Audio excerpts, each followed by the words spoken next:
Welcome, friends. Long time no see. Welcome to Thunder Ridge Homestead. I'm gonna do a little vlog today. I have been sorely lacking on my postings. We have been working. I've been filming some, but I just haven't had time, it seems like, to do the editing part of this whole component. So in a little while you're gonna have kind of a drop of some stuff that's been happening around here. As you guys know, we had a tree fall on our house in June, and so we've had trying to get things repaired from that point on. We have had roofers come. We have a new roof, we have new fascias, we have new gutters, and that part is all done. I still don't have a porch built yet. And then we've been trying to get stuff prepped and ready for winter. A lot of you experienced that little October surprise snowfall that we had, and that kind of shocked my sensibilities to realize that, hey, winter's actually coming. And so we had a whole bunch of stuff on this homestead that was just undone and not okay. By the way, I'm going to turn the camera over here so you can see my friend. This is my friend. This turkey is Emissary, Emma for short. She just left now. But whenever I'm doing anything out here, she follows me around. I think she's figured out the way to be a white turkey that survives Thanksgiving is to become a pet to everybody, and it's happened. Fortunately, she's a hen, so at least we'll get some eggs off of her. Maybe some crossbred babies to raise for meat. But she's kind of a hot mess. She comes, chases you around, follows you around. All the other turkeys go someplace else, and Emma's right here with me at all times. So if you hear that little toot-toot noise, that's her talking to you in the background. Anyway, back to my story. I had all my square bales of hay in this barn since like the end of August, but I had never gotten my round bales delivered yet. And I had them sourced, I had them ready to go, and the guy was supposed to deliver me 4 big round bales, and he was supposed to deliver them yesterday, and at the very last minute our deal fell through, and so no round bales. Well, fortunately, I've been doing this a long time, and we had horses before we had the sheep and the turkeys and stuff, and so I have my sources. And one of my sources is my cousin. He bales hay. He lives several cities north of us, but you know, he's my cousin, so he'll drive a little ways for me. But he finally brought me the first of the 4 round bales that he's going to bring me. It's actually going to work out better in the long run because he is able to place them where I need them. The other guy that was going to deliver the 4 bales was just going to dump them all in one spot, and it was going to be up to me to get them moved where they needed to be moved, which was not particularly going to be easy because I don't have a bale spike on my truck, and we don't have a large tractor here. We try to do everything as, you know, low key as possible. So I'd have to find somebody. Now I have another friend. I have another friend, don't I, Silk?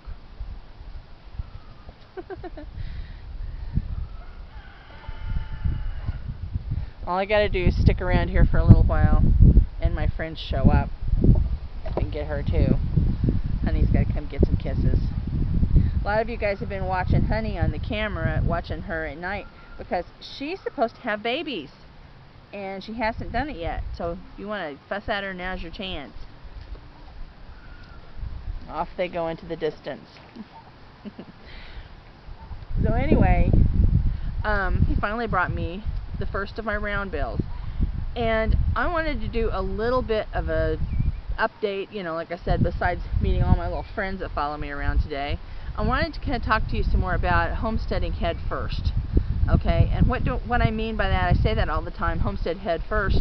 You use your head and think about things and get your plan down and get your plan in place, and then execute that plan to make things as easy for you as possible. One of the examples of me homesteading head first is this barrel you can see kind of behind me here. And this barn, like I said, we've done lots of work to this barn already, but it still lacks gutters. So at this point we get a lot of just runoff off the roof of this barn.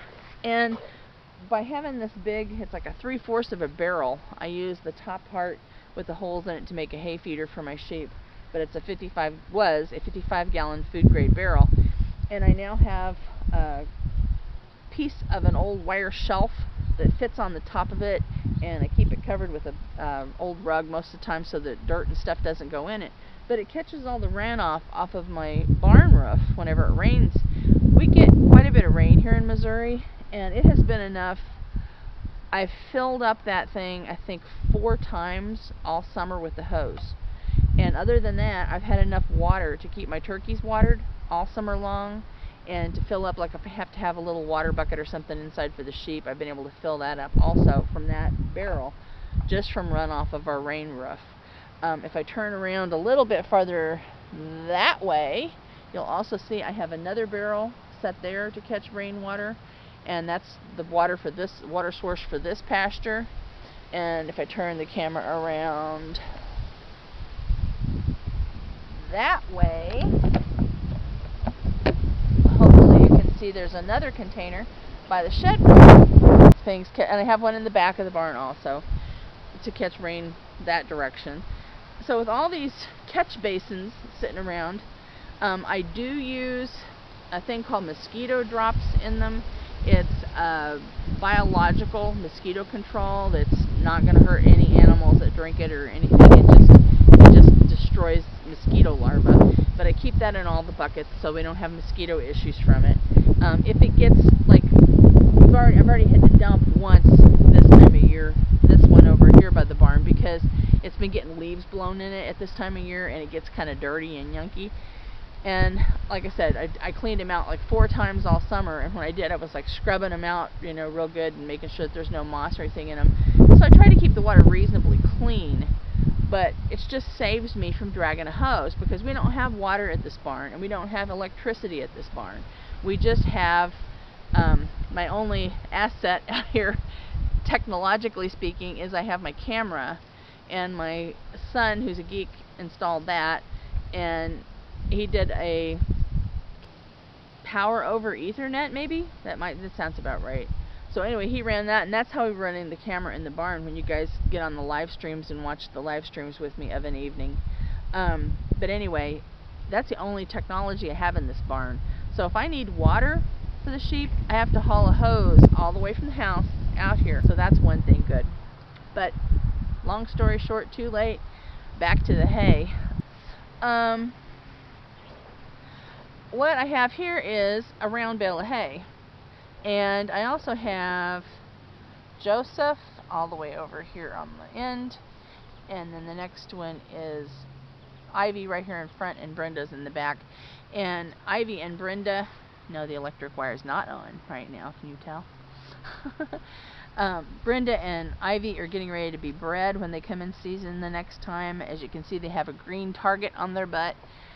It's livestock marking paint, and when Joseph will breed them, he'll actually end up with green on his chest, and their paint smudge will be smudged all off, or significantly.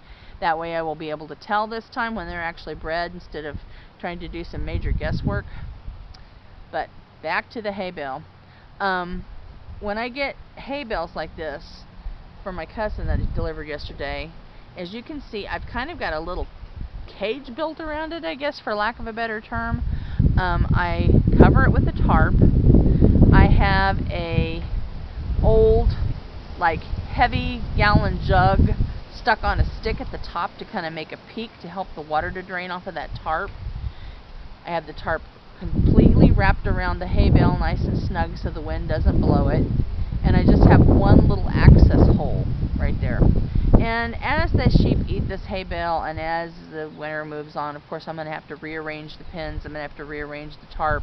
You know, there's going to be a lot of that done.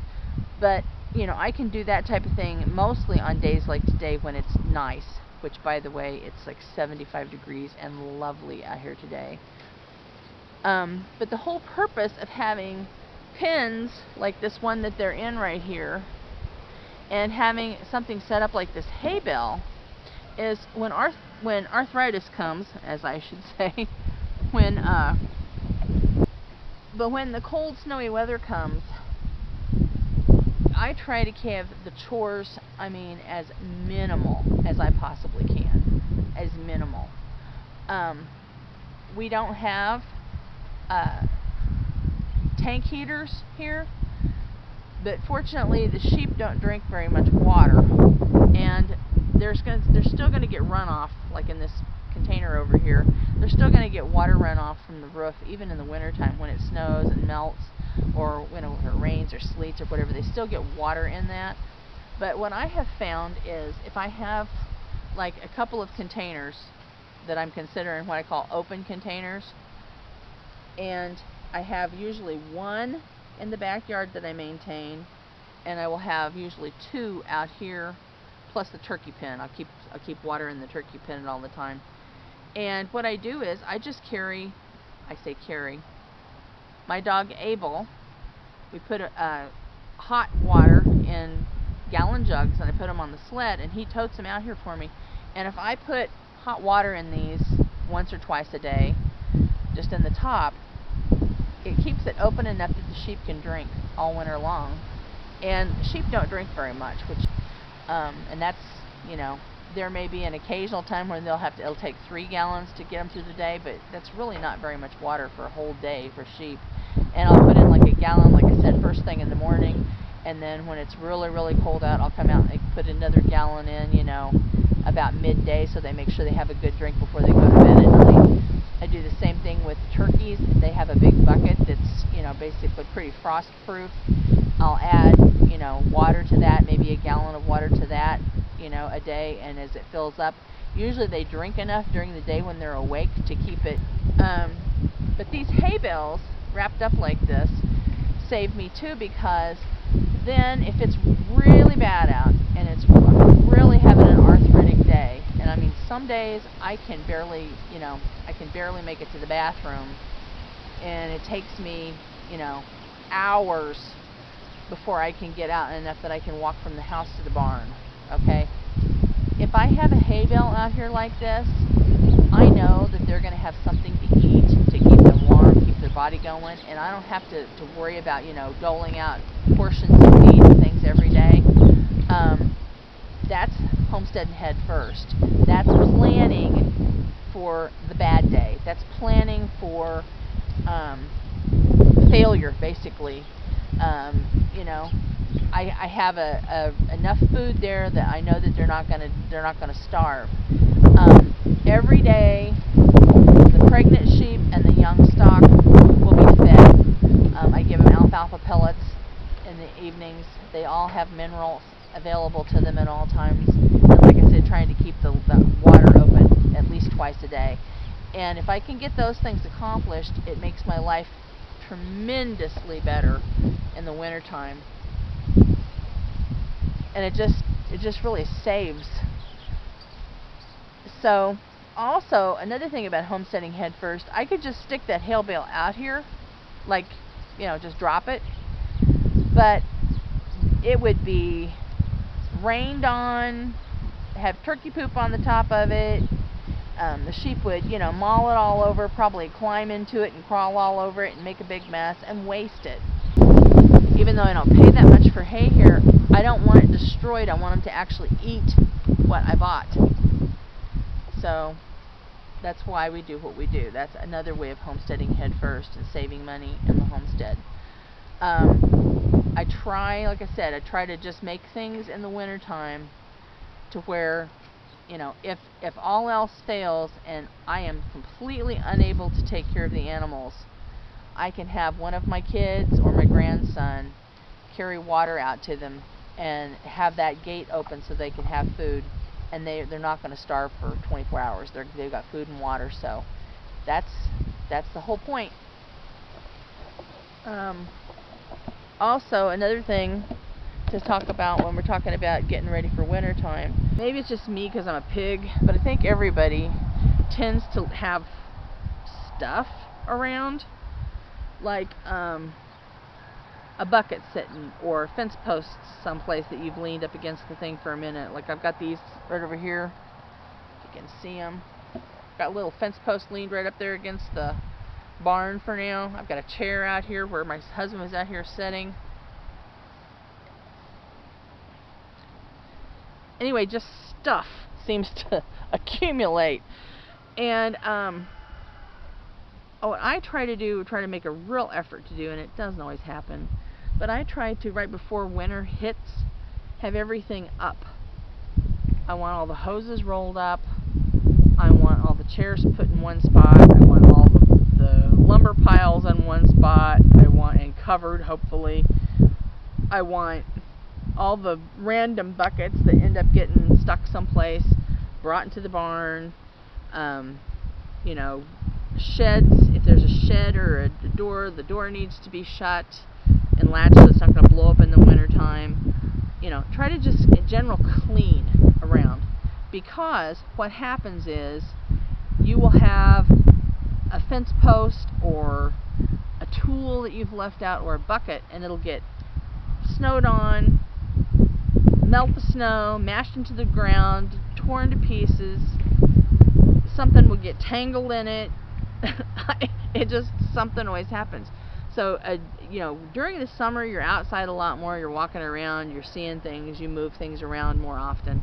In the wintertime, you know, sometimes you're just, if it's, you know, 10 below zero, which it gets here, believe it or not, in Missouri, and the wind is blowing up this north hill, I'm in the house, and then I'm out, and I do the chores, and I'm back in, I mean, like as fast as I possibly can, because it's cold out there.